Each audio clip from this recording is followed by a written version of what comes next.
This edition of Mac Voices is brought to you by Sanebox, the solution to your email nightmare. For a free trial and 10% credit, visit sanebox.com/MacVoices. Welcome to Mac Voices. This is the talk of the Mac community, and I'm Chuck Joyner. Folks, as I told you before, it's that time when we're on the road to Macworld again and talking to some of the exhibitors, some of the speakers, some of the conference leaders, pretty much anybody that wants to talk to us about what they're going to be doing at the show. This time, a conversation I had on Twitter today kind of folded into this because Floyd is going to be doing a session at Macworld that's going to be on the topic we're going to talk about. But Katie, this is going to be a bit of a confessional for Katie, I think. So, Katie Floyd from Mac Power Users. Katie, it's great to see you. Thanks for being here. Hi, Chuck. Very glad to be here, and thank you for intervening this morning before I made a $1,000 mistake. Well, now, wait a minute. Well, thank you, but I'm not sure it would have been a $1,000 mistake. It would have been a $1,000 choice, Katie. Yes, it would have been. So what we're talking about here, I guess, in the more immediate sense, is that you were being tempted by one or two new TiVos. I was tweeting out last night. TiVo has been in the news quite a bit, at least on the internet, about are they done? Are they getting out of the hardware business? Apparently, there have been some stories that have come out that they have laid off a number of people, but it turns out it wasn't only really a lot of people. It was a few people, but it was most of the people in this particular department. And then all these rumors started of, is TiVo getting out of the hardware business, and where does this leave things in terms of the digital media center? And I've been a huge TiVo fan for years, as listeners of my show will know. I've often said I'll give up my TiVo before I give up my cable, I'll give up my cable before I give up my TiVo. And in fact, I did do that. And so I was really debating about what this meant for me, and almost was ready to pull the trigger on about $1,000 worth of hardware from TiVo that I probably didn't need, kind of concerned that, well, what if this is the last? Can I go ahead and upgrade? And you talked me off the ledge. Well, I talked you off the ledge because I guess, and to your credit, and by the way, folks, this was all, direct message Twitter, so you can't go back and see the conversation. Yeah, so you have to listen to us here. Yeah, we hope. But it wasn't so much talking off the ledge, but to your credit, you had finally admitted that, part of the appeal here was new and shiny. Oh, absolutely. And we all suffer from that particular disease. But one of the things... Oh, and Chuck, and it was on sale. But one of the things, Katie, that intrigued me, that one of the appeals for the path you were going down was to have 4 tuners. In other words, to be able to simultaneously record 4 different things. Well, I guess let's maybe back up a little bit and talk about what I've gotten and what I was thinking about, and then we'll talk about how that leads the road to Macworld a little bit later, I guess. Because I promise you, ultimately, we get down the long and winding road it does. To Macworld. But I've been a big TiVo fan for years, and oh gosh, probably 2007 or so, 2008 was when they came out with the very first HD TiVos, because that was when HD TV was starting to get popular. So I bought an HD TiVo, and a couple of years later, I bought a second one. And so I've had these TiVos for, close to 7 years now, and replaced the hard drive in one, and likely will end up having to replace the hard drive in another, and was able to convert one to lifetime service, and one I've got a multi-service discount that makes it about $7 a month. So I've got, I'm not paying on one, I'm paying $7 a month on another, and was thinking, gosh, this new TiVo Romeo came out, and it's got some interesting new features. It's got an all high definition interface. It has the ability to record 4 channels simultaneously instead of just 2. You have the ability to hook up. They've got a TiVo Mini, which is really just a small streaming box that you can add on for $100 and really duplicate that TiVo's functionality in a second room, so you can have the benefits of 2 TiVos without having to pay for additional cable cards, and doing some interesting things with that.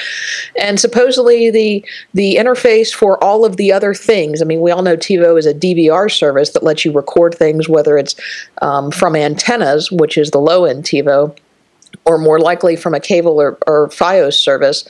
But then they also have kind of the TiVo tries to be the all-in-one solution, and they have Netflix, they have Amazon, they have YouTube, they have Hulu Plus, and they have all of these things now built into the TiVo because they really seem to want to be that all-in-one box. And so that's some of the benefits. The TiVo HD I think it has Netflix, but it's got a pretty rudimentary Netflix. I think it has some Amazon streaming, but it's pretty basic. So that was kind of the plus of why would I go ahead and upgrade to the Romeo? Well, it had the additional apps features. It had the 4 stream tuners versus 1. It was the ability to consolidate and go from 2 units to 1. And as you pointed out, it was new and shiny. And it was on sale. They sent me a coupon. Yeah. Ooh, there you go. There you go. Okay, so, and I get the fact that you had some new capabilities that would have probably appealed to your particular situation.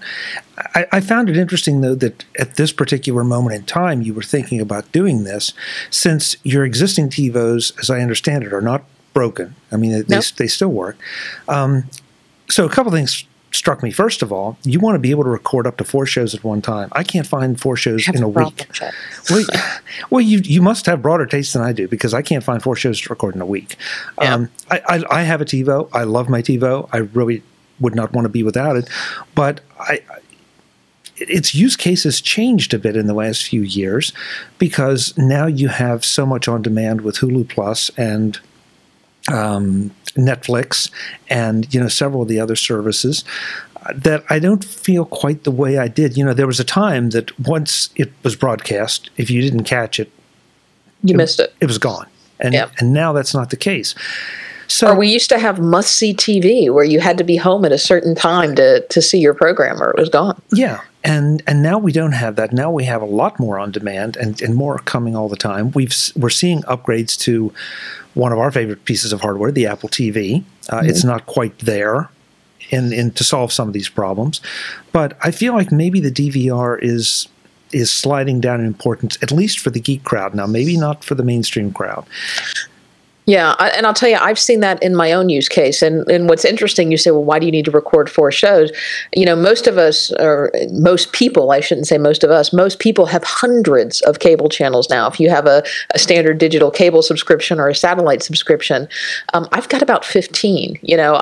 For the longest time, I disconnected my cable and was very happy with that decision, and ultimately reconnected it a couple of months ago, just because I did the math and I found out that having a basic cable package from my cable service provider was within a few dollars of the cost of having an internet-only package, because they hike up the cost of the internet-only if you don't have cable, and then you get a discount for bundling. So by the time you did the math, having their lowest tier cable package was like $5 a month more than just having internet. And I thought, well, for $5, I don't have to worry about the antenna coming in and out, and I don't have to worry about a couple of other things. So yeah, let me go ahead and reconnect that. So that made sense for me, but I don't have that many channels. And you're right, I really don't need to record 4 things at once, but I could if I needed to. I might. TV might get better, Chuck. Spoken like a true Mac Power user. It might get better. Well, I could if I needed to, if I really wanted to. Yeah. But I agree with you. Especially, I do watch some TV. I probably have, kind of like you, 4 or 5 shows a week that I watch pretty regularly, and then I have some other shows that I record and I try to catch up on over the summer break when things are on hiatus. But I found, especially, there's kind of this lull, especially we're getting ready to go into the Olympics, and there's this lull right now from about November until January, where a lot of the shows that we regularly watch aren't producing new episodes. And I found that for days, if not weeks on end, my TV was constantly on its secondary input, which for me is my Apple TV, and that was my primary source of what I was watching. Yeah, and there's one other point I want to make sure, because that we don't get by it. If you need a DVR, if this fits your use case, by all means, TiVo is the gold standard. Right. I've tried, in my case, I've tried a Comcast box. Does it record? Yes. Does it have the convenience, the intelligence, and all?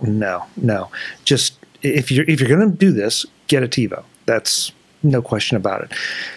That said, one of the rumors that has been going around today as we record this is that, like you said, TiVo may be reportedly getting out of the hardware business, going to start selling their software to the box manufacturers that supply the cable companies, which would be, I think, a boon for everybody. And frankly, I think it would be an interesting move by the cable companies if they decided to go that way. Yeah, I have mixed feelings about this. And honestly, Chuck, that was one of the reasons why I was thinking about, and it's weird, I'm on the TiVo advisor panel, which is where you supposedly get a survey every month and make recommendations, and TiVo takes your recommendations to heart. They don't. And I'm a member of the TiVo community forum, and I've got a TiVo. And the last week, I have gotten 3 separate targeted solicitations from TiVo, 2 by email, 1 through each of those separate forums, and then 1 by regular mail with just pretty awesome deals, saving $100 and saving $75 on different versions, and then saving another $100 on the lifetime. So like I said, it was on sale. And so that was one of the driving factors, and all of those deals expire at the end of the month. So I'm not sure what's going on with TiVo so seriously discounting their brand new boxes that they just released a couple of months ago. But one of the other factors to consider is, the TiVos that I have right now, they're 6 and 7 years old, and I've already replaced the hard drive in one, and that was easy. I got to tell you, if you are at all technical, if at all technical, you can replace the hard drive in a TiVo. That was, I wrote up about it on my blog, and I am so glad I did it. I wish I'd done it years ago, and I even upgraded to a bigger hard drive. So that was a no-brainer, and I'll do it at some point on my other TiVo, because that's really the most common failure on a TiVo. But at some point, I'm going to have a motherboard failure. At some point, I'm going to have a power failure. These are basically mini computers. At some point, something else is going to wear out. And so I'm sitting here looking with 7-year-old hardware. Do I want to go ahead and, if this is the last TiVo, if this is the last piece of hardware that they're making, do I want to go ahead and upgrade? Do you? Well, you said no. You said it didn't make sense. Well, I said it didn't make sense just because I first of all, I didn't hear that you had anything broken. I don't have anything broken. Yeah, no. And second, again, I look at this particular point in time, and it just feels like so many things are changing right now. And $1,000, $1,000 will buy you a lot of other hardware. Mac Mini or any of those things, or maybe this Apple TV. Ultimately, and you talked about TiVo looking at, and this is all of course rumor and speculation, because who knows what's going to happen. But TiVo has had licensing deals with cable companies before to license their software on their DVR boxes, and nothing has really come of it. They had a deal with DirecTV. DirecTV actually made a TiVo DVR, and nothing ever came of that. They had a deal with one of the big cable companies in select markets. I want to say Comcast, but I don't think that's right. And nothing ever came of that. So, what TiVo has that is so valuable is they've got the patents, they've got the software, they've got the technology, and people. You could have said 30 years ago that that's what Apple had, and they, had they gone one route or another, I don't know. But, so TiVo has decided allegedly that they're going a different direction, but is that going to take off? I don't know. It seems like they've dipped their toe in this role before, and it hasn't. So honestly, my dream, Chuck, I like the idea of this all-in-one everything box. TiVo's probably pretty cheap. Apple's got some money laying around. Let's just go take care of this. Hey, I'm with you there. Because that's been the comparison from the early days of TiVo. Right. TiVo was a premium product, but TiVo delivered on the quality of the experience and the usability. I personally don't ever see Apple putting the TiVo software into one of their devices, because I think it would alienate Hollywood too much. No, I agree, but I think it's more the patents that they've got and the technology that they've got. The other thing I've been playing around with, and this is kind of where we'll get into the presentation that I've been going to give at Macworld, is I picked up a Roku about a month ago. And I've never used a Roku before, and I've been playing around with that. I absolutely love my Apple TV, and I love the idea of Apple getting into this arena and disrupting it. But I have been disappointed with the development behind the Apple TV to date. And I keep thinking, we're going to get an announcement. There's going to be something, and there's going to be a press event, and we're going to get Apple TV version, I don't know, version 4. That's the software is going to get updated, and it's really going to be something great. And we've seen these little incremental updates to Apple TV. We got the ABC app. We've got the Smithsonian app. The interfaces, I would say that the interface was a mess, but then I've been playing with the Roku, and that interface is a mess. But what the Roku does have is it has this huge selection of apps. One of the things that I really missed when I cut the cable was access to network news, or getting news instantly, because I'm a bit of a news junkie. And Roku's got that. They've got a whole section of news channels that you can pick from. I've got a Watch CNN app on my iPhone that works really well. Why can't I get a CNN app on my Apple TV? Apple, you've got my credit card number. Let me pay you $4.99 a month for an in-app purchase, and let me buy CNN Live TV. I would do it. CNN can get the best of both worlds. But instead they're going this authenticate through your cable provider route. Well, and see, that's the thing right there. I think that the cable providers still wield a huge amount of power with CNN. And, we're seeing the big fight between the Weather Channel and DirecTV right now. I think the cable providers wield so much power.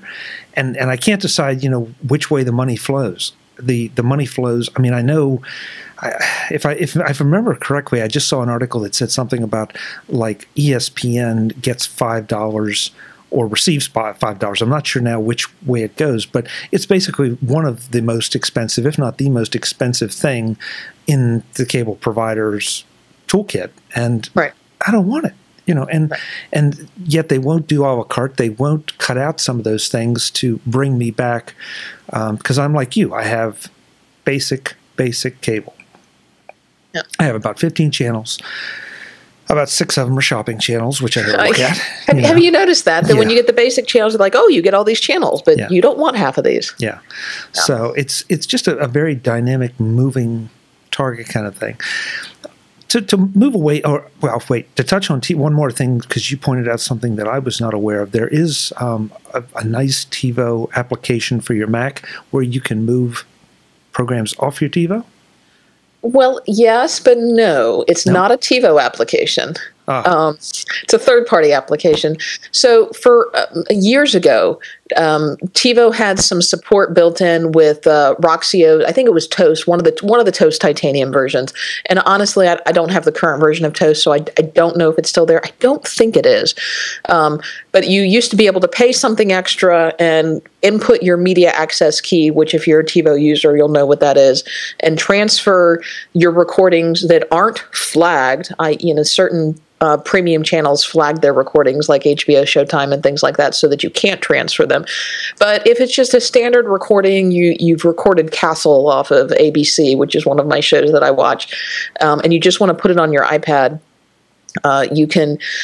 That's usually not a flagged channel, so you used to be able to do that, and then those apps stopped working, and TiVo stopped supporting them.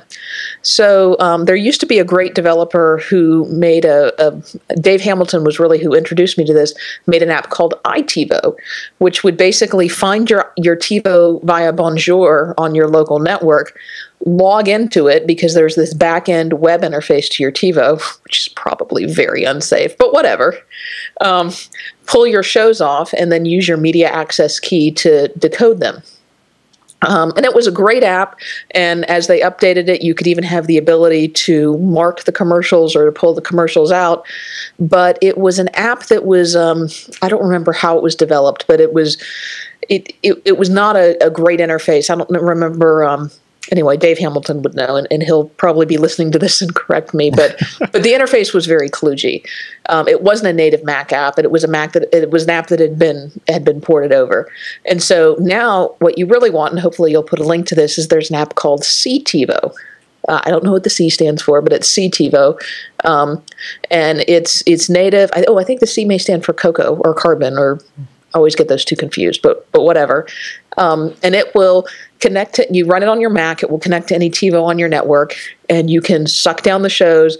It will download them, it will decode them, and it will even rip the commercials out for you.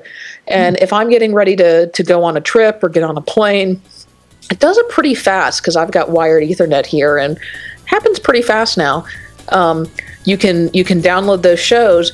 It will reformat them for iTunes, suck them into iTunes if you want, and you can just copy them over to your iOS devices. This edition of MacVoices is brought to you by Sanebox, the solution to your email nightmare. I'm pleased to welcome Sanebox as a sponsor of MacVoices. One of the big reasons I'm pleased is that I love to tell you about services that solve problems. The kind of services that you slap your head and say, why didn't someone come up with this before? Sanebox is one of those services. We'll be talking about some specifics as we go, but the first thing you need to know about Sanebox is that it gets your email under control fast. And that's important because email is a critical part of everyone's communication sphere. The first characteristic of Sanebox that you should get familiar with is the way it takes unimportant email out of your inbox, puts it in a separate folder, and then summarizes it in a digest. That means you can go through huge amounts of email to be sure there really isn't anything important in there. If you do find something important, it's a simple matter of training Sanebox that it is important and it won't be ignored again. And that's the thing. Sanebox is smart to start and gets smarter as you use it. And I like smart. But sometimes smart can involve privacy or security issues because services or software scans the contents of your emails. At this point in time, I'm not sure I want anything or anyone scanning the contents of my emails. Sanebox doesn't. It performs all its magic by working with the headers, not the content. And that's another key Sanebox difference. There's lots more, but for now, why don't you give it a try? Go to sanebox.com/MacVoices and get a 14-day free trial and $10 credit. But that only works if you go to sanebox.com/MacVoices. Sanebox, the solution to your email nightmare. Thanks to Sanebox for sponsoring this edition of MacVoices. And that's what we're all looking for. You know, and it's fascinating that the cable companies, I mean, everybody's kind of resisting giving us that easy access to what we want. And I understand they need to be paid, you know, they need to charge for this stuff, but there's got to be a way to make it affordable.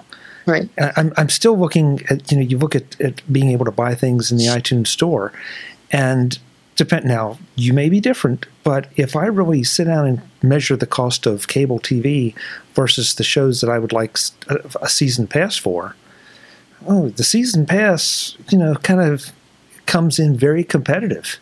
It does. And I should mention that TiVo is working towards supporting this with their new TiVo Stream device. They're supporting iOS, but that's just if you have the new Romeo, which I won't. So people like you and I who have the older devices, we need to use solutions like the CTivo. But yeah, I mean, like you, I have the basic cable, so I'm missing certain channels. Like there are a couple of shows that I watch on the USA Network, and I don't have that in my current cable package.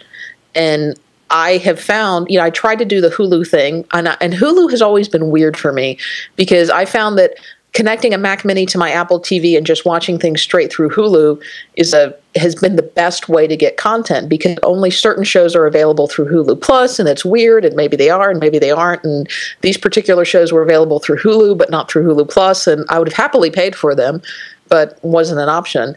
So for a while, I struggled with watching them through Hulu, but that got weird because you had to wait 5 weeks, and maybe it was available and maybe it wasn't. So this past season, I just said, forget this. Season pass, boom, bought, and done. Yeah, and you may pay a little more, but you're paying for the convenience, and you get it the way you want it. Right. So, I think there's a lesson there for all of these providers, especially the people that are doing programs. I mean, sports, live TV, that's a whole nother discussion. But, you know, make this stuff available through all the distribution channels. You know, so that if I want to go to Hulu Plus, it's there. If I want to go to Amazon Prime, you know, if it makes financial sense, and I realize that's a little bit of a different animal, fine. Apple TV, fine. Roku, fine. I don't care. You know, I just would like to be able to watch what I want to watch when I want to watch it. And stop putting barriers in my way. Yeah, and I think most of us are basically honest people. We're happy to pay for it. We don't want to pay 2 and 3 times for it. We want it to be convenient. We want it to be a reasonable quality, and we don't want a lot of hassle. And unfortunately, the more barriers that you put, that's, a lot of people just find that piracy is a lot easier than dealing with, is it on Hulu Plus or is it not? Or do I have to go here or do I have to go there? Is it on Netflix or is it on Amazon? And, wait, but Amazon's not on the Apple TV, so I have to AirPlay it. Oh, no, I can't, so I have to Blu-ray it. But, it's all this other. But it's fascinating. There's one other option that you haven't mentioned. Okay. Just don't watch it. There you go. There's the option. Just say no. Just say no. It's easy. It's easy. I've done that with a number of things where, if you can't make it easy for me to consume, I just won't consume it. Maybe next year, maybe, whenever it becomes accessible in some easy way, and I don't find, my toes didn't fall off and I didn't feel disenfranchised. I just, okay, so I can't join in some of the conversations, but You mean I'm not going to die if I don't see the latest season of what? I was just trying to think. The Newsroom would be a good example. That's an HBO show. I love Aaron Sorkin's writing, but I'm not going to pay a cable subscription. I'm not going to pay for HBO to get it. I think it just came out on DVD a couple of months ago, and so that's when I picked it up.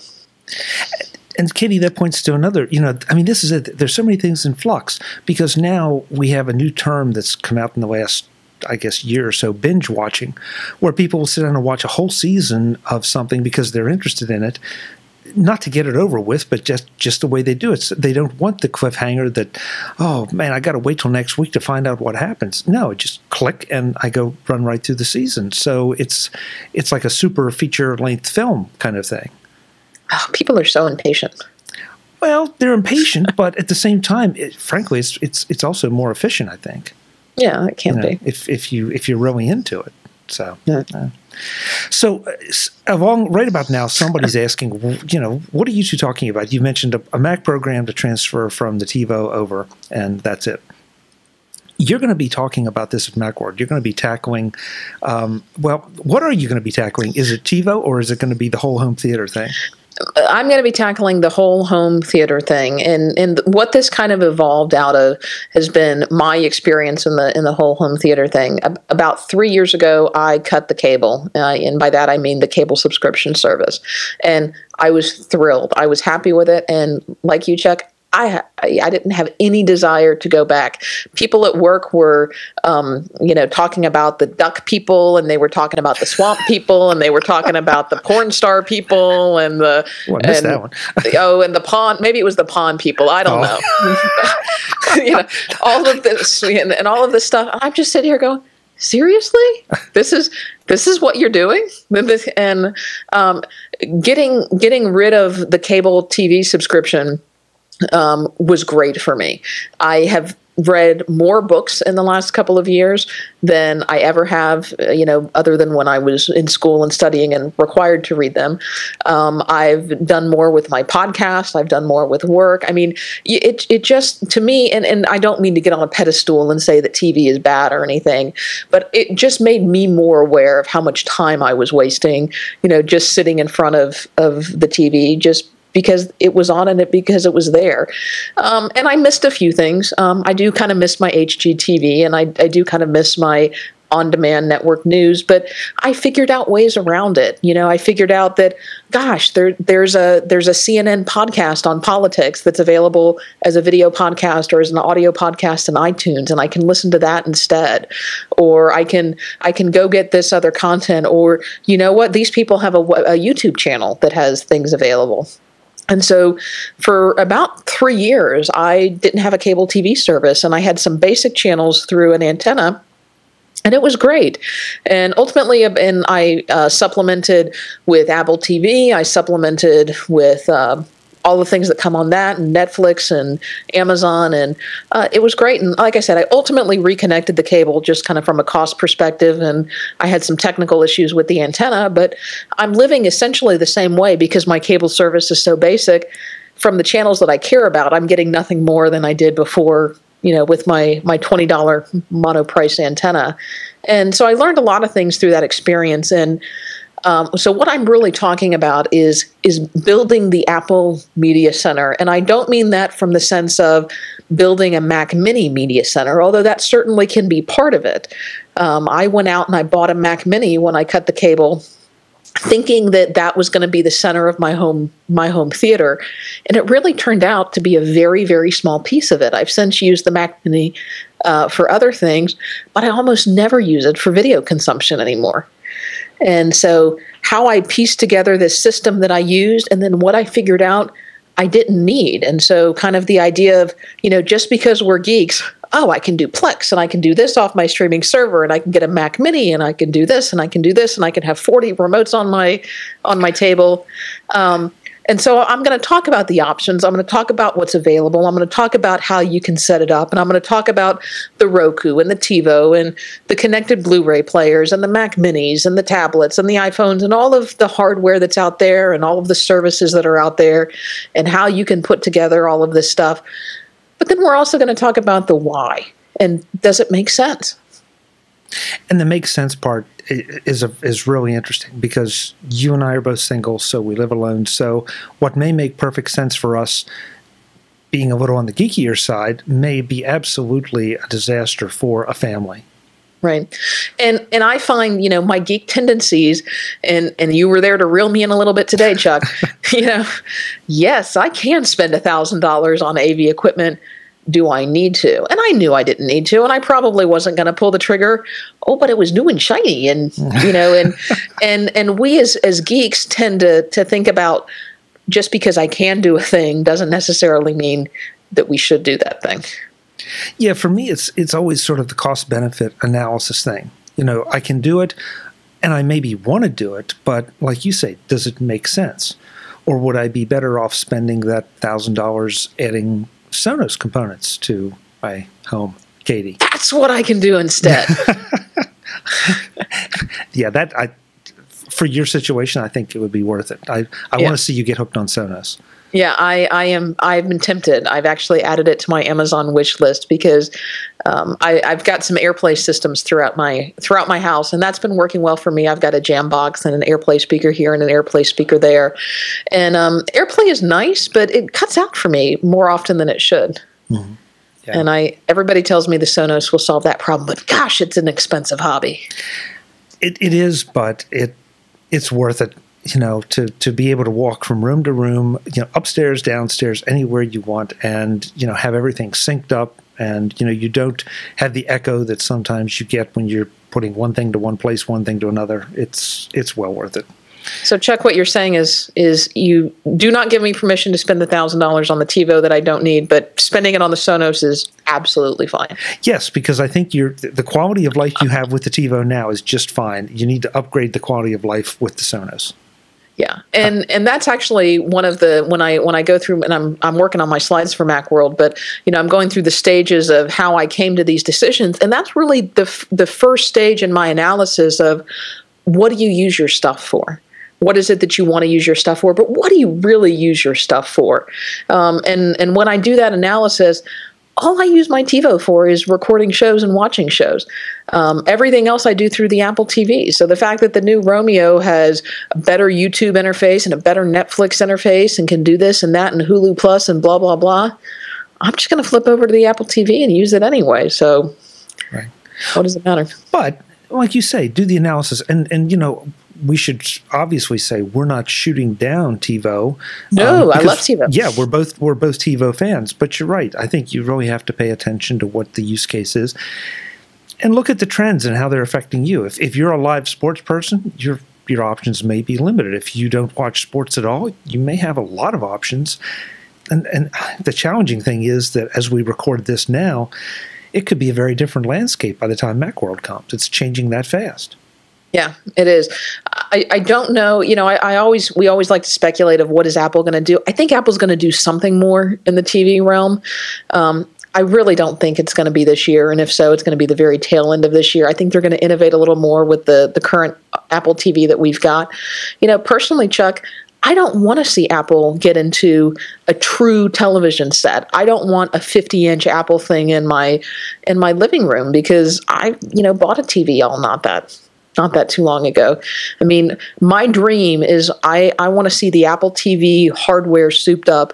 I'd like to see some DVR capabilities built into it so that it can be my one true cable box, which is why I think they either need to get into some licensing deals, which really isn't Apple style, or just buy TiVo. And I really want to see a better app platform for the Apple TV and let me start purchasing some things and let that be the a la carte solution. Because if anybody can innovate this and interrupt this, it's Apple. They've done it before. They've done it before, but they have some new challenges because they did it before with an industry that almost didn't see it coming, and that was the music industry. The video industry has seen what happened to the music industry and how Apple became such a dominant player. I really think they're moving to block it because they don't want to give up that control, and I think that's the biggest barrier. I mean, wouldn't you love to be able to say, okay, I want the Conan O'Brien app for my Apple TV because I want to see all of Conan's shows, and so that's going to be in my on my main screen. And if I'm paying so much a month, or if I'm paying so much for the app, fine. I mean, it would be in my mind almost like a season pass for that particular show. I think that somebody's going to have the guts to do that at some point. If Apple isn't intimidated by the by the cable people, I really think sooner or later somebody's going to say, this is the Mac Power Users channel, this is the MacVoices channel, and that's what you're going to have. And I hope that you see that. I mean, because we already have apps in iOS that can do most of that. Well, you're starting to see that with podcasts, Chuck. I mean, you don't have an app on my Apple TV, but I subscribe to the MacVoices YouTube channel, and that's where I watch most of your shows is through your YouTube channel or through the Apple Podcast app on the Apple TV.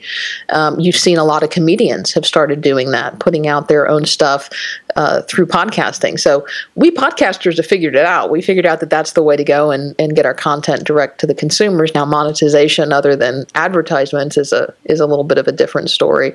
The cable companies are fearful of it, but I think Conan would like it. Yeah, I would hope so. Conan, are you listening?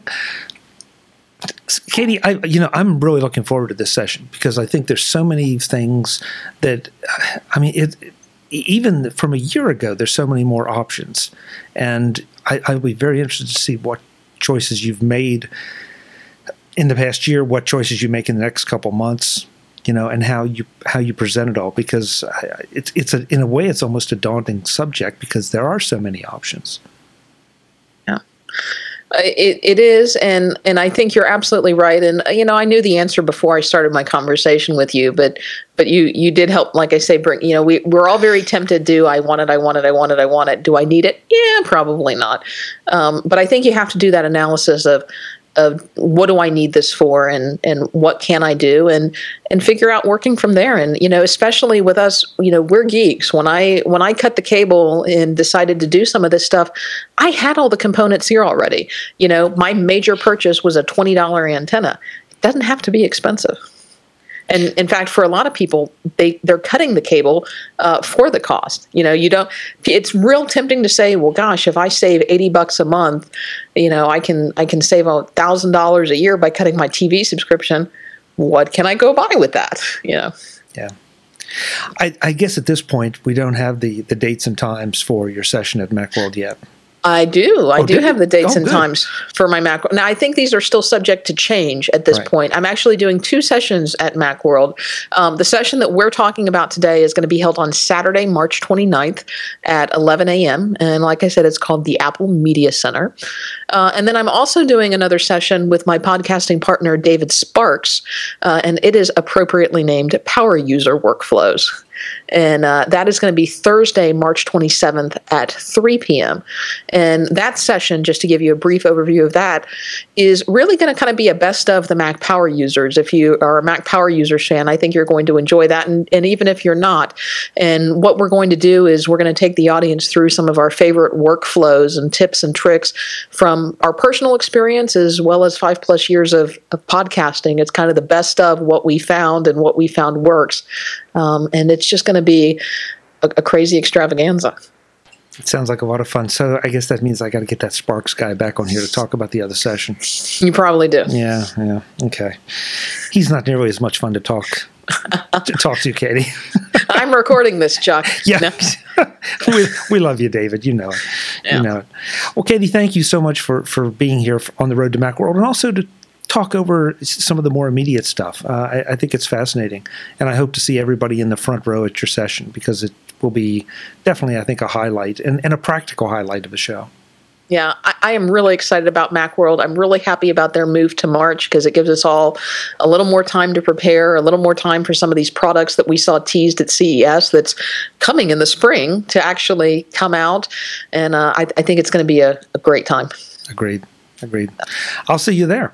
I will see you there, Chuck. So, and before we go, Mac Power Users, of course, MacPowerUsers.com on the 5x5 network. Your blog is? My blog is katiefloyd.me, KATIEFLOYD.me, and Twitter is @KatieFloyd. Great. Good to see you, Katie. Thanks so much. Thanks, Chuck. Folks, we'll be back with more on the road to Macworld iWorld 2014. Please join us on the road to and in San Francisco, because it's going to be a lot of fun. Until the next time, thanks for watching.